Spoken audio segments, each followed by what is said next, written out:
Hey there, you awesome people. I hope your day has been nothing short of fantastic. Welcome back to a brand new episode of What If Deku ate the Gomu Gomu no Mi. Izuku used to be quirkless, but that all changed when he sunk his teeth into an unusual fruit, granting him the power to stretch his body like rubber.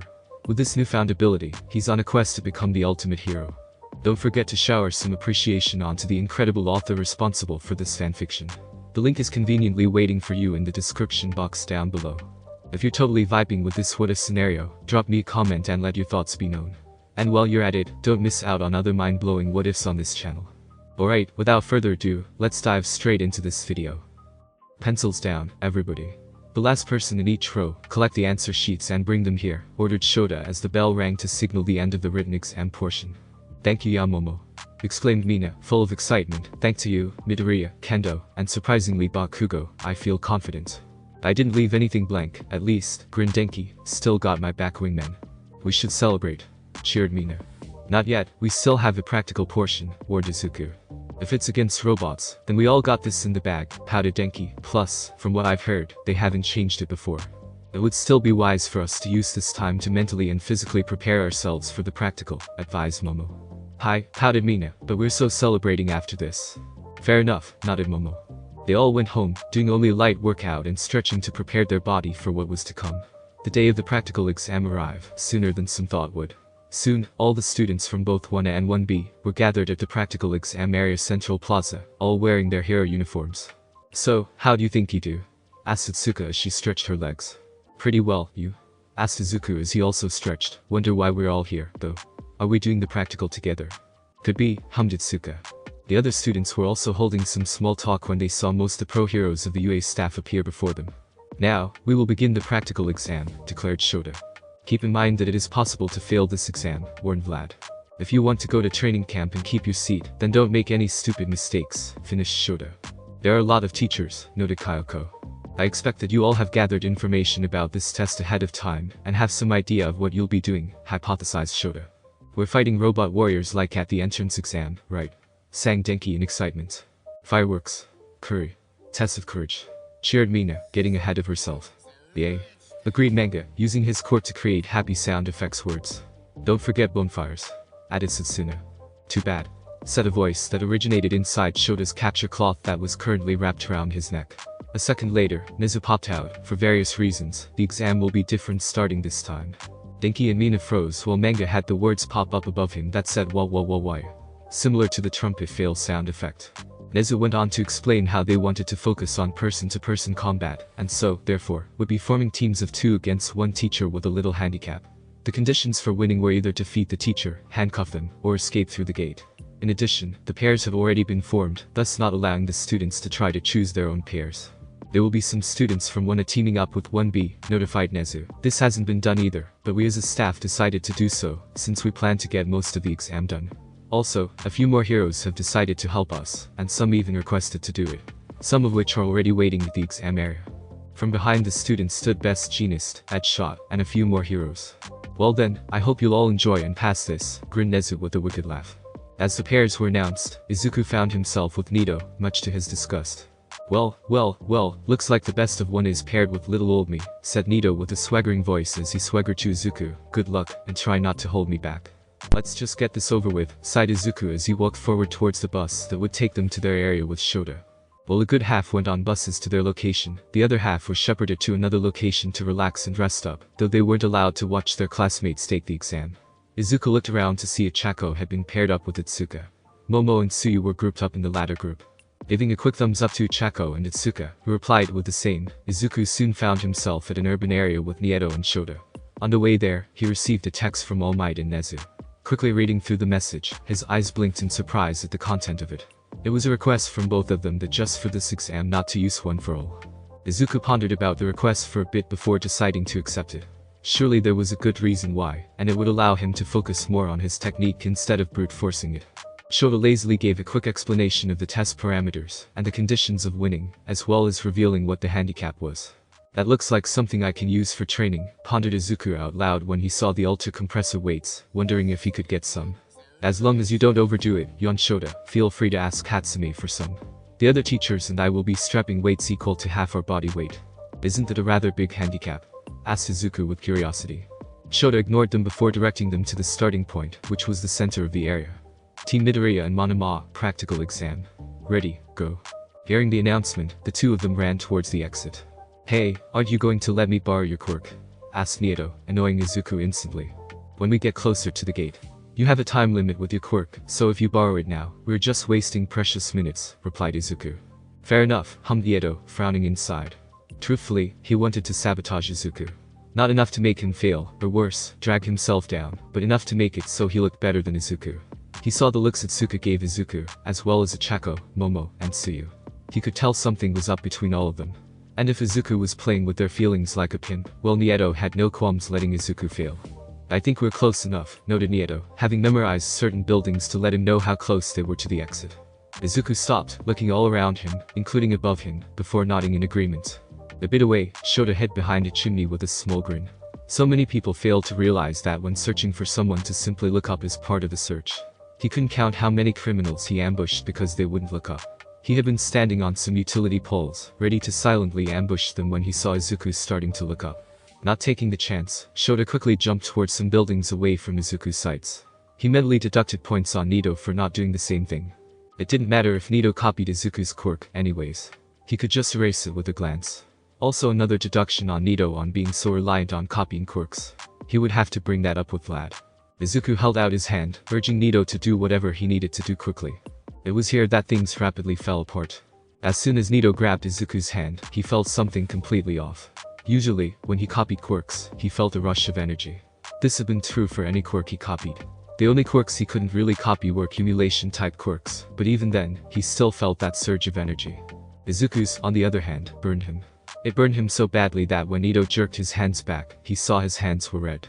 Luckily, there were no real burns, just a slight patch of red skin that couldn't really be called first-degree burns. What the hell is wrong with your quirk? Shouted Nieto. What are you? Izuku blinked in surprise, looking at Nito's red hand. He hadn't expected that to happen either.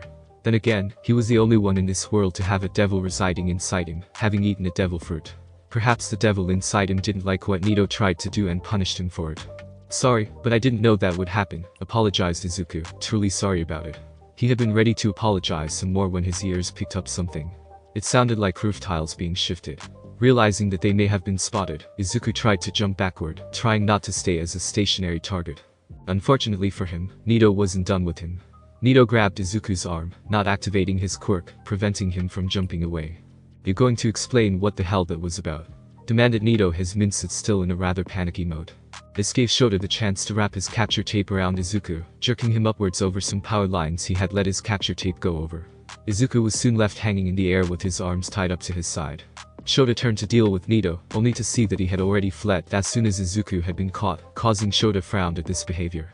He had seen Izuku moving, and if it hadn't been for Nieto grabbing Izuku, then he wouldn't have been able to capture him so easily.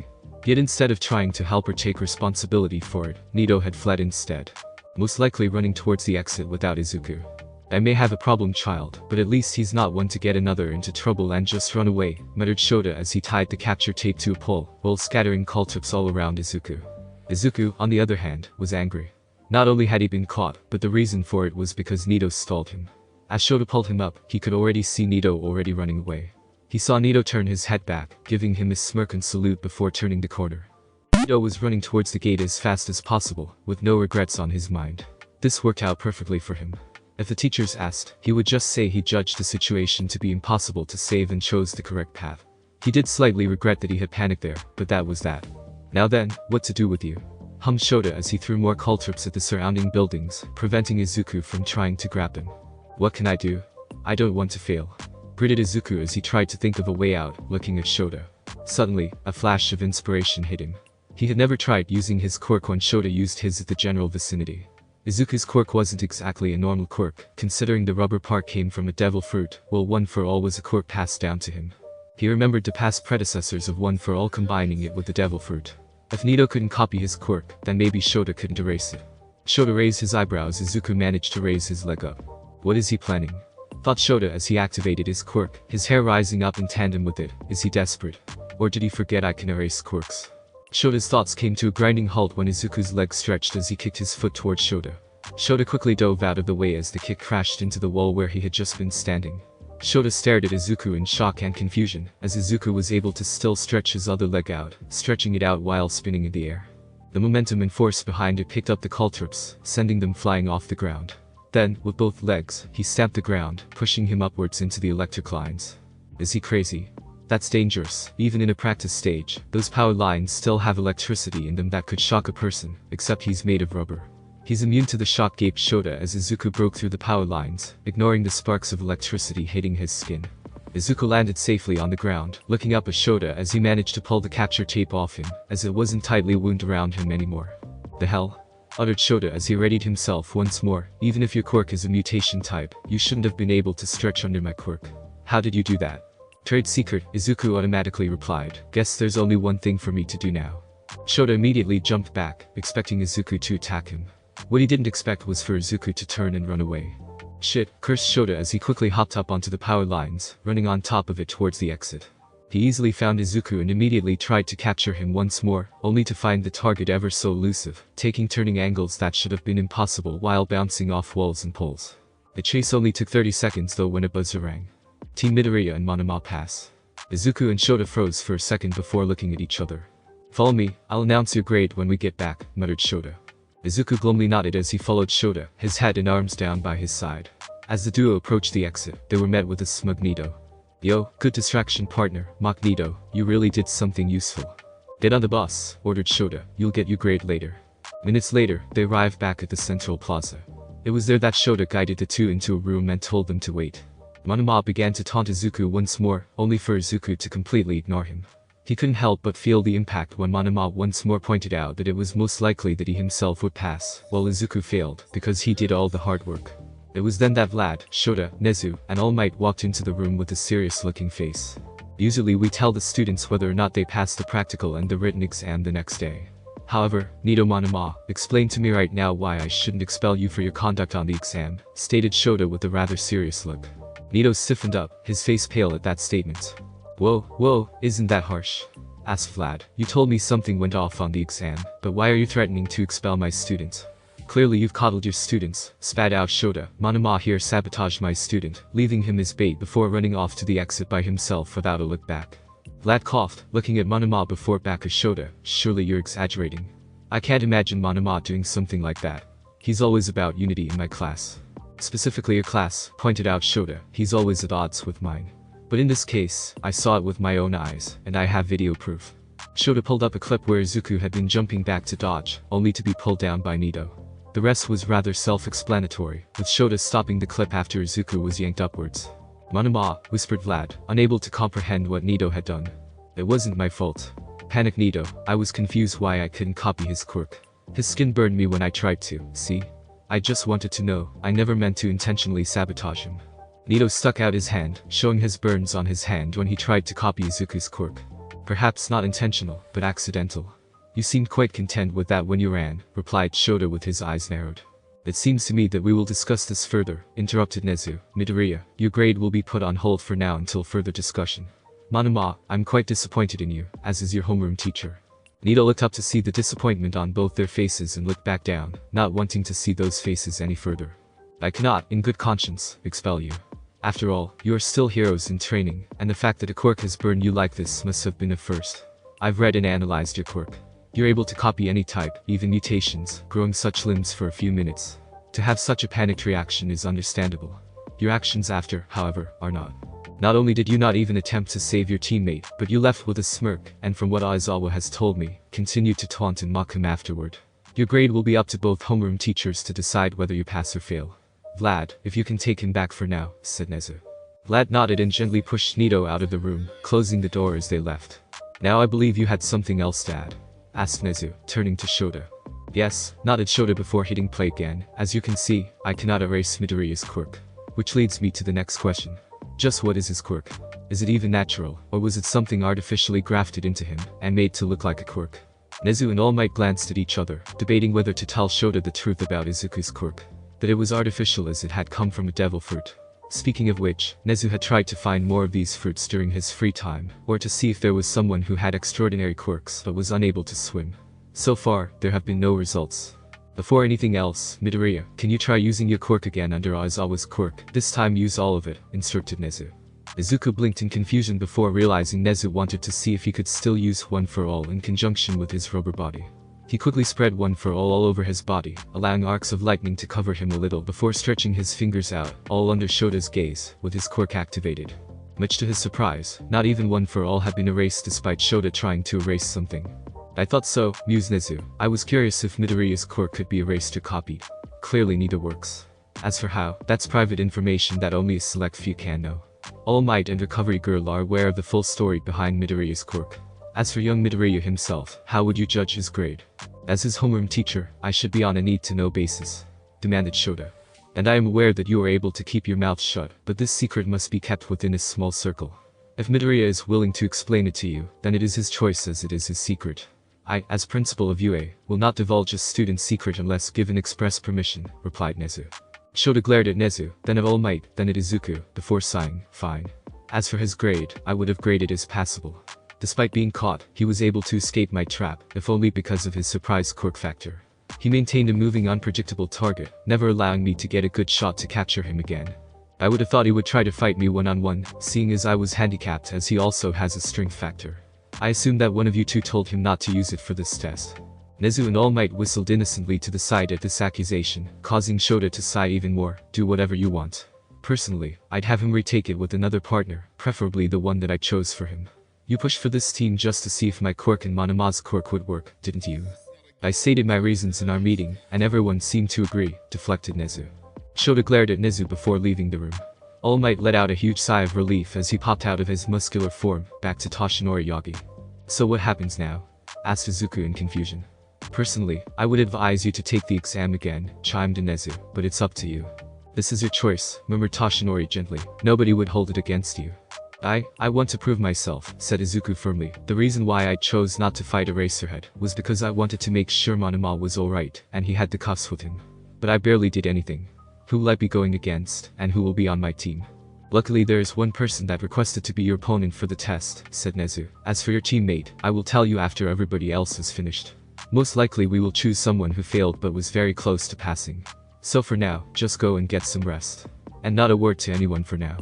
Izuku nodded and left, leaving Toshinori and Nezu alone. I'm guessing everything is going as you planned? Asked Toshinori. Oh indeed, cackled Nezu. The probability that Midoriya's quirk couldn't be erased or copied was quite high, the chance being 90%. The results of the other fights have already finished, and again, are within my calculations. As it stands, the final results will play out just as planned. You're terrifying when you're bored, stated Toshinori with a deadpan look. Izuku sat down on a couch, waiting for a retake on the practical exam. Who would he be teamed up with? Who was he fighting? Could he still pass and go to the training camp with everyone? He was sure that Itsuka and the others would definitely pass, but what if he got another situation similar to just before? Surely the teachers wouldn't allow such a thing to pass. Son of a motherfucking asshole. Cursed Katsuki as he suddenly plopped down next to Izuku. Bakugo? Questioned Izuku in surprise. The hell are you doing here, Deku? Cursed Katsuki. I was sitting here first when you suddenly sat down next to me. Did something happen to your exam? Asked Izuku. Nothing happened. Barked Katsuki. I was heading towards the exam area when I was suddenly told to head back here. Fucking Mantis Head was sneering at me when I came back. We were going to fight Best Jeanist. One of the top-ranking heroes, damn it. I was going to show them what I can fucking do. Then with you, oh please tell me they're joking, groaned Izuku, pinching the bridge of his nose. He's joking. And what happened to your exam? Asked Katsuki. Monoma unintentionally sabotaged me by forcing me to get caught and ran away with a smirk, sighed Izuku. I managed to break out, but I didn't get to do much before he made it to the exit. Monoma, isn't that the copy shithead that you destroyed back at the sports festival on the first round? Did you get partnered with him? Wait, did you fail? Asked Katsuki curiously. Technically no. Because of how it went, they're going to have me retake the test, explained Izuku. Apparently there's another pro hero that wants to test me out. I'm going to taking it with another person. Well shit, oh god fucking damn it, am I supposed to be on your team? Is that why they pulled me out? Shouted Katsuki. Probably, groaned Izuku. Why they're putting you on my team is anyone's wonder. Probably because we wouldn't work well together. Damn right we wouldn't, shouted Katsuki. The two sighed as Izuku stretched his arm, grabbing 2 drinks from a nearby vending machine before pulling back. He offered one to Katsuki, who took it without any comment. Any idea who we're going to be fighting? Questioned Katsuki. No idea, replied Izuku. TCH, better be someone good, muttered Katsuki. Any chance we can at least discuss tactics? Asked Izuku. Katsuki gave Izuku a deadpan glare at that comment. I didn't think so, sighed Izuku, then I'll just ponder my plans and thoughts out loud. Katsuki scoffed but didn't stop him. Where's Izuku? Asked Satsuka as Momo walked into the viewing room to watch other students fight, having finished hers early. I thought he was with the first group, blinked Momo. I thought so too, but he hasn't shown up at all, replied Itsuka. I hope he's okay. Maybe he's at one of the medical rooms, suggested Ichako nervously. Kiro, wasn't he teamed up with one of your classmates, the one with the copy quirk? Asked Tsuyu. Oh Manama. Speaking of which, where is he? I haven't seen him either, blinked Itsuka, turning to Yui and Satsuna. Have you guys seen him? The two shook their heads in reply before Satsuna winced when she saw what was happening on one of the screens. Oh, Kamikari, bad idea, commented Satsuna when Kamikari tried to slice and dice through a series of strings left by Best Jeanist, only to be tangled up when one string tripped him before they all wrapped up around him. Kamikari had been shocked when he couldn't cut the set string, which was actually multiple strings twirled together to trick him into thinking it was only one string. Before he could react, the fibers quickly began to wrap around him. His teammate, Shinso, tried to wrap his capture cloth around Kamikari and pull him back before abandoning that plan to dodge some more fibers. Slowly but surely, more and more students were either sent to the medical bay to heal up rest or coming towards the viewing room to watch their fellow classmates. Isn't this everyone? Asked Momo as she looked around, noticing most of the screens were blank now. Where's Deku? It's not like him to still be missing, nodded Ichako. Hey, isn't that him? Asked Pony, pointing to a screen to reveal Izuku and Katsuki walking into an exam site structured like a city. He's teamed up with him of all people, shrieked Itsuka. Where's Manama? I remember he said he was paired up with Midoriya, commented Tsubiraba. Who are they fighting? Hummed Kyuka. Who the fuck are we facing?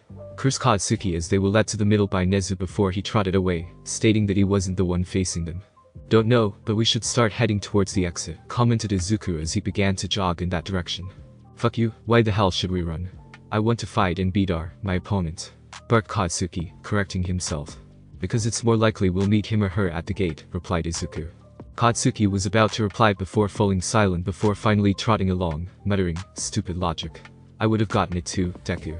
The two of them jogged towards the exit, keeping track of everything around them when they heard a crackle.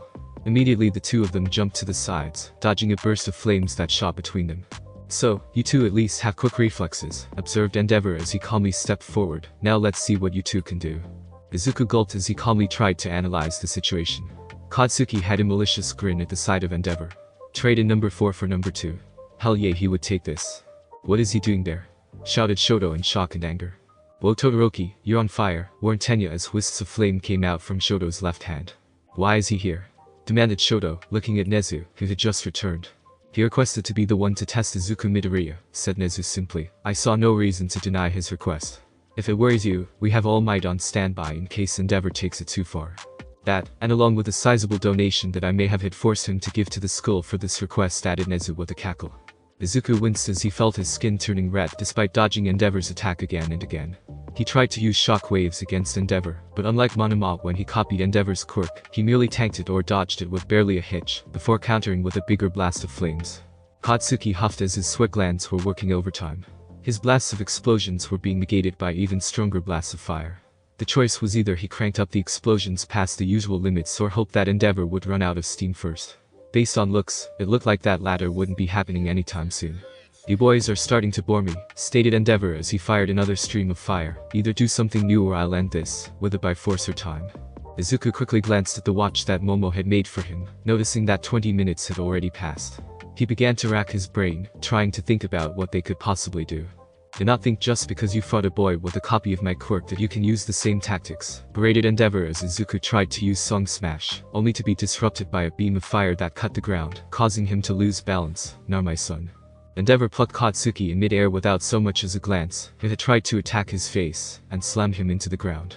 The ground cratered under the impact, leaving Katsuki breathless, but he wasn't able to do anything as Endeavor kicked him away, slightly burning him as he did so. It didn't help that Katsuki tried to blast him, only for that to backfire on him, as the explosion hit himself instead. Pointless. If this is the first and second place of UA's sports festival, then the future looks bleak, rumbled Endeavor. While he said this, he was slightly impressed at their stamina and their will to continue fighting. Only slightly, though. Especially the Straw Hat Boy. I believe his hero name was supposed to be Izuku Deku Midoriya, or Deku for short.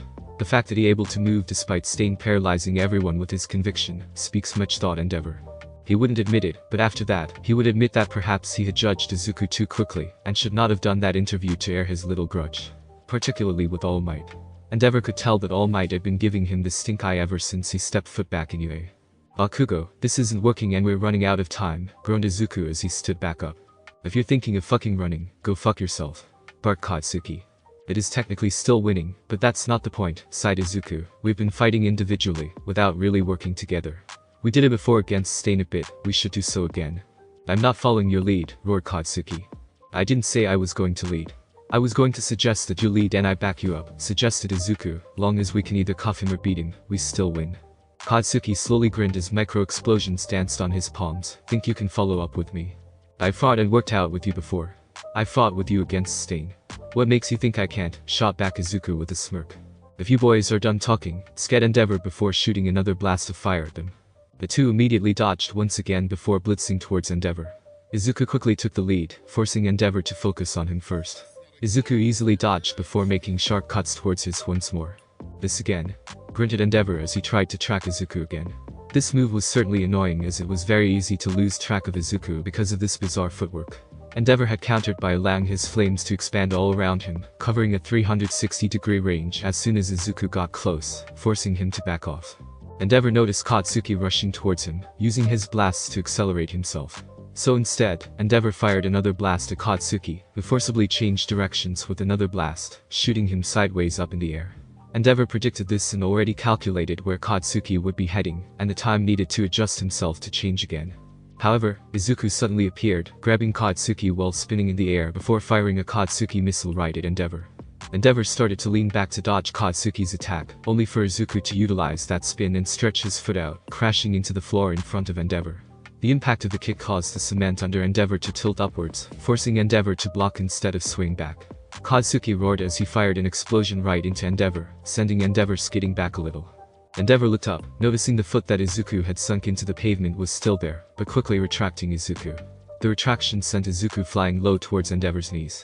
Endeavor jumped, intending to smash Izuku into the ground with a fire fist, but instead had to dodge a wild kick from Katsuki. Stun grenade.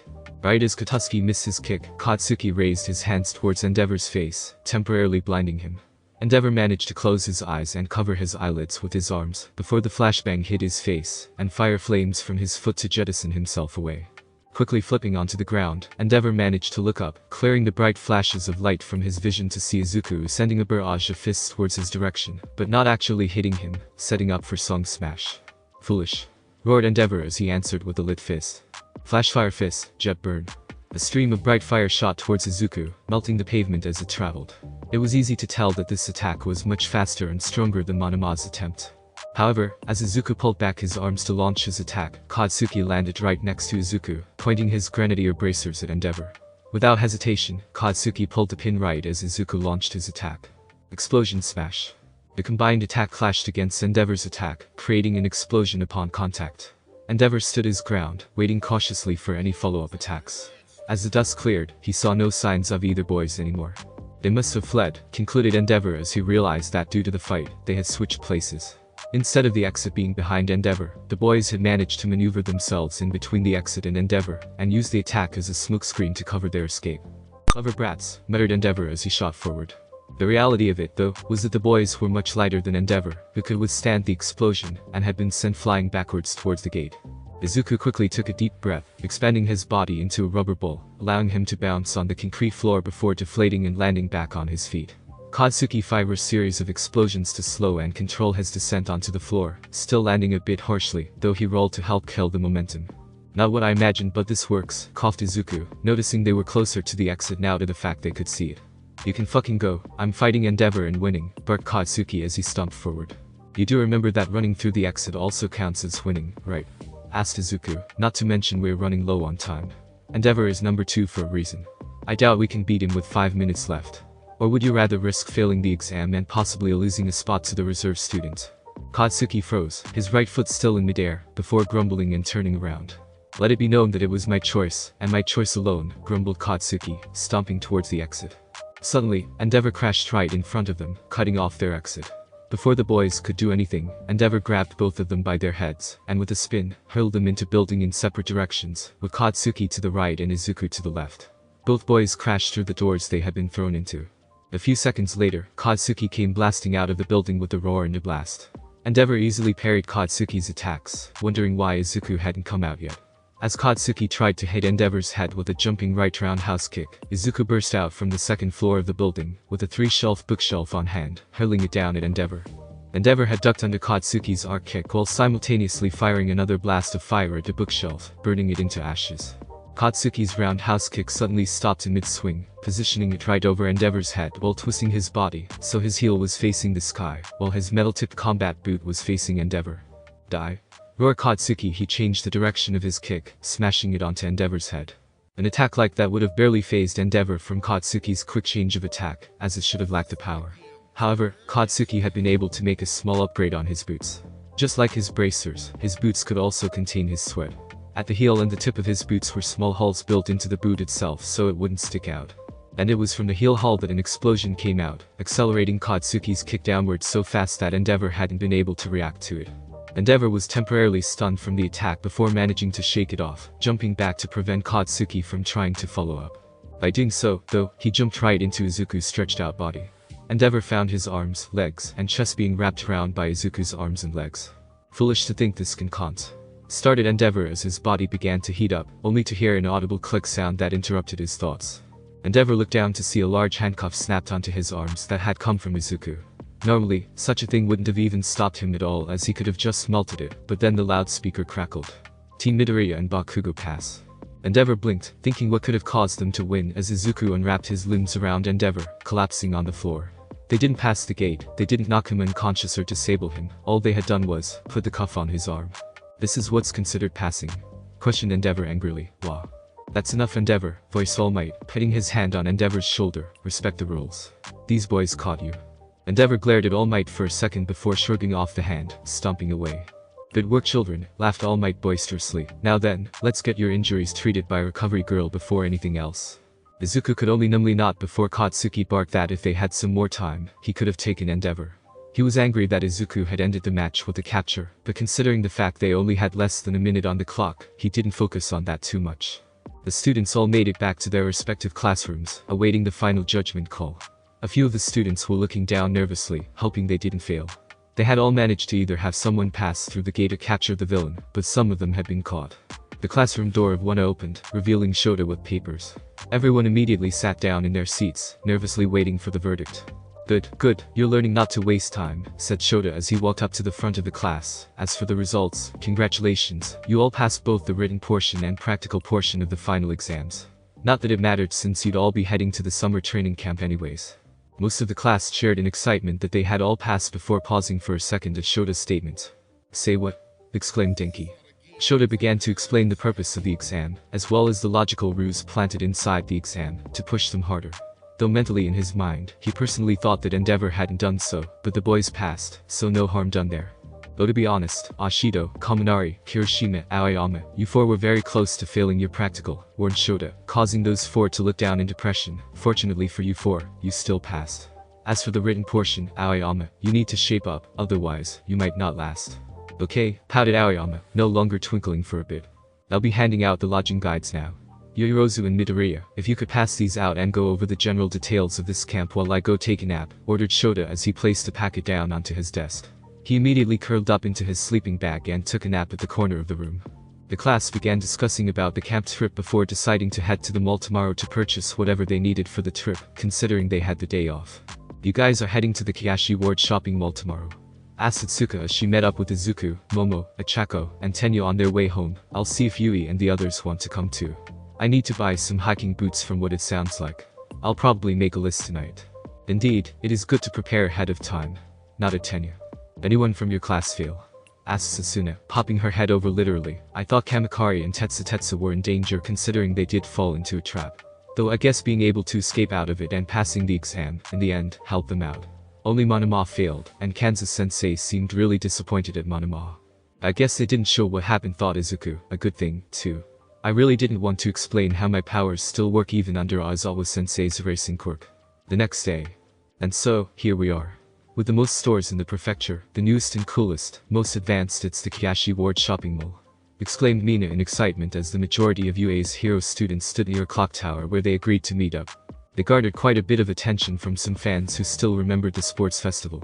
Soon, they were all discussing what they needed to purchase before Ijiro suggested that they all just split up to purchase what they needed and meet back up at 3 at the exact location. Everyone agreed as they quickly scattered. Momo went with Jiro to purchase carry-on bags with Setsuna. Mineta and Kasei were heading towards a hardware store to purchase some small drills for personal, perverted reasons. Mina went with Ijiro to check out some camping gears. Tenya was ready to march towards the clothing store to purchase some new pants when he felt someone tugging on his shirt. Looking back, he noticed Yui right behind him. "I need to buy some clothes, too. Do you want to come with me?" requested Yui. "I would be happy to provide assistance." "What do you need?" asked Tenya. "Some shirts that would be durable for the camp lodge," answered Yui as she pulled Tenya with her, along with the new swimwear. "I want your opinion on that." "There's no need for such thing at the camp," exclaimed Tenya. "I don't believe we'll be swimming anytime there." "Who said it was for the camp?" said Yui without hesitation nor breaking her stoic face. "Perhaps I just wanted to get someone's opinion or use it for future use. And with my quirk, I can always make swimwear smaller and tighter around my body." But I dare," malfunctioned Tenya, obediently following Yui now. Soon enough, the only ones left were Itsuka, Achako, and Izuku. "What are you planning to get?" asked Izuku. "I was originally planning to get some wrist weights for training, until I managed to put in a request for those Alta compressor weights. At most now I'll probably just shop for some shirts and pants. Maybe some shoes like Kaminari had planned." "Oh, I need some bug spray," chirped Achako. "I should get that too," nodded Itsuka. "Wanna check out the survival kit store over there? I saw an ad saying that they were discounting everything off by 20%. "Let's go," exclaimed Achako, pulling Itsuka with her. "Deku, you want to come too?" "I'll catch up," smiled Izuku with a wave. "I want to take a look at that store really quick." "Okay, but hurry up. It's not often we get a chance alone with you with all our schoolwork," pouted Itsuka. Before they could even leave though, a voice cut through. "Oh wow, you're all from Yui High, right? Let me have your autograph." A stranger wearing a black hoodie suddenly placed his arm around Achako before continuing. "You're the one who fought the explosion guy, right? And you too were the one with those cool moves." Achako was about to blush when she noticed Izuku's face suddenly turn pale before turning to anger. Before she could decipher what was wrong or even try to escape, the hand suddenly snaked up to Achako's neck, putting all but one finger on her throat. "And you, Izuku Midoriya, ran into the hero killer, didn't you? I can't believe I'd see you in a place like this again, almost like fate or destiny. But from your perspectives, we haven't met since the attack at Yue, huh? Why don't we have some tea?" grinned Shigaraki. Izuku and Itsuka's fingers twitched, their teeth grinding in anger at their precious friend being held hostage. Now, just act natural, like I'm an old friend. I'm only here to talk, that's all. Though if any of you try to do something funny, then all 5 of my fingers will touch this girl's neck. She'll start crumbling from the skin of your throat, and in less than a minute, she'll be turned to dust," threatened Shigaraki. "The hero will catch you," whimpered Achako nervously. "Deku will stop you if you do it." "Maybe, but I'm pretty sure I can get more people before he catches me. All these people in this crowded area, it wouldn't be hard for another 20 to 30 to crumble," grinned Shigaraki. "Make your choice." Izuku growled before slowly unclenching his fist with Itsuka following his example. "Fine, but you want to talk to me, right? Let Achako go, and take me hostage instead," said Izuku. "Deku, no," whispered Achako, feeling the fingers tightening around her throat. "Who, playing the hero, sacrificing his life for the damsel?" asked Shigaraki. "Then stand over here so I can put my fingers on your throat." Nodding at the order, Izuku walked over, as if greeting a friend, while Shigaraki hugged his arm over Izuku, placing 4 fingers onto his throat. Having a good grip now, he slowly let go of Achako, pushing her towards Itsuka with 4 fingers. Itsuka quickly caught Achako, who was now rubbing her throat. With his main objective done, Shigaraki guided Izuku towards a bench, maintaining the illusion that it was just 2 friends talking. Achako and Itsuka could only sit across from them, in plain view of Shigaraki, unable to do anything less than risk Izuku's life. "Anyways, I hate everything. But what pisses me off the most right now is the hero killer, Stain," started Shigaraki. "He's not with you?" questioned Izuku, keeping that information in mind. "I didn't acknowledge it, but that's how it ended up on the news," grumbled Shigaraki before diving into the topics about Izunomu, and despite how much damage they had done, they were upstaged by Stain. How in the end, everyone was focused on Stain, and not himself. Not to mention Stain was getting more sympathizers than himself. And finally, just what the key difference was between them. Izuku took a moment to think about it before replying that it was the difference in their methods. Stain took a firm stance on his methods and the reasons why. The fact that the origin of Stain's madness was because of All Might and the current society they lived in. Stain stood firm in his ideals, never being so finicky and abandoning their plan to kill All Might like Shigaraki did back at USJ when they lost Nomu. It was as if a huge weight had been lifted from Shigaraki's chest, along with a giant light bulb above his head. The hatred of Stain, the fascination on Izuku, it all revolved around All Might. Yes, that's right. When all's said and done, that's where I ended up. What was I worrying so much for? These guys are able to smile so thoughtlessly because All Might is doing it, as if there was nobody he couldn't save. Oh, I'm so glad we could have this talk. It's great. Thanks Midoriya. I don't have to do anything different. Shigaraki grinned broadly, his dry lips cracking as he did so as he tightened his grip on Izuku. Itsuka and Ichako froze at the sight of Shigaraki's face, slightly fearful at the insane expression on his face. Izuku was lucky that he was made of rubber, as the tightening of Shigaraki's grip didn't hurt him, but it was making it harder for him to breathe. Shigaraki was already planning to take Stain's ideals, his creed, and use it as his personal stepping stones. You done with your rant? Wheezed Izuku, trying his best not to provoke Shigaraki. Yay, it was an enlightening conversation. So what should I do now? Perhaps I should get rid of a future threat before it can bloom. Maybe kill a few more before escaping. Pondered Shigaraki out loud, contemplating on actually doing it. Try it, growled Izuku, his right fingers already curled up for a flick, loaded with one for all, and aimed at Shigaraki's chest. As Shigaraki placed that last finger down, then Izuku would make sure that Shigaraki wouldn't escape, not with broken ribs and punctured lungs. Ichako and Itsuka looked ready to tackle Shigaraki in case he actually went through with his threat. Ichako had already subtly removed the gravity on Itsuka, who was already pushing her foot on the ground, ready to spring forward with a huge punch. She wasn't worried about hurting Izuku as he had shown he was immune to blunt damage. I was just joking. Grinned Shigaraki as he finally let go, standing up to leave. Sensei would be displeased that I don't keep to my promises. I'll leave you be with your girlfriends here. Going for a harem ending, aren't you, hero? Not very heroic, is it? Now then, don't follow me, otherwise, I'll get angry. Itsuka and Ichako both rushed towards Izuku, worried that Shigaraki might have left some marks, only for Izuku to shake his head, showing he was fine. Wait, Shigaraki Tomura. Hissed Izuku, what is all for one after? Who knows? Shrugged Shigaraki as he continued to walk away, but more importantly, the next time we meet, I will most likely because I want to kill you. With that statement, Shigaraki managed to blend into the crowd, forcing the others to lose track of him. The police were quickly called, and a joint effort by the police and active heroes around the area was formed to hunt for Shigaraki, but he was long gone. The mall itself had been closed early to try to find him or any hints, but sadly there were none. Izuku, Ichako, and Itsuka were brought to the police station for both safety and questioning, where Tsukauchi assured them that they weren't in trouble at all. They were later escorted out where all their parents were waiting, along with Momo and Toshinori. As each child tried to comfort their parents' parent that they were alright, Toshinori was with Inko, looking over Izuku. As they were all about to make their way to their respective homes, Izuku glanced over to see Ichako going with Momo, while Ichako's parents were heading their own way. Her parents had rushed over as soon as they heard what had happened, but needed to return to finish up with a major project for the Yoirozu family. Momo tried to tell them that her parents wouldn't mind this small delay to watch over family, but Ichako was insistent that she would be fine, and that it wasn't worth delaying the project. Not to mention she would have Momo for company, too. The parents finally agreed to head back, but only with the promise that Ichako would call them when she arrived back home and once more in the morning. Mom, is it alright if I ask Momo and Ichako if I spend the night with them? Asked Izuku. I want to make sure Ichako is alright. Inko frowned, not wanting to let go of Izuku after such a situation, even if it was to comfort a girl. Now that I notice, how come you're dressed like this, Mom? The same with all them, Yagi too. Why are you both dressed up? Asked Izuku after he got a good look now. Inko was wearing a green sleeve dress low enough to reveal a tint of cleavage, while ending at her knees. Toshinori was wearing an unwrinkled dress shirt with an overcoat that actually fitted his current body size. Oh, gulped Toshinori nervously, not sure how to break it to Izuku that the two of them were possibly dating now. In fact, they had been on a lunch date before the whole thing broke out. It's nothing, I had a lunch meeting with my company and asked Tashi-chan to be my +1, lied Inko smoothly. As for your request, I guess it's fine only if you call me after you arrive, once before you go to sleep, and once in the morning. Do you have some extra clothes? I don't, winced Izuku, guess I'd still end up going home. Now, I can drop off some clothes at the Yoirozu estate, once I escort your mother home, offered Toshinori. It wouldn't be too much out of my way back to my own house. Sweet. Let me go tell them, smiled Izuku as he quickly jogged over to Ichako and Momo. The way Ichako's face brightened up made Inko think it had been the right choice. The girl needed support, and what better way than a good friend, and a closer path to getting a girlfriend, a daughter, and somewhere in the future, grandchildren. Inko didn't know that Izuku was dating multiple girls at once right now, but that was something that surprisingly didn't bother her if it happened. Vice versa, Izuku had no idea she was dating Toshinori, though the suspicious glances he gave might have clued him in on something. "Inko, your face is taking an interesting look," warned Toshinori, forcing Inko to revert her face back to her normally smiling face.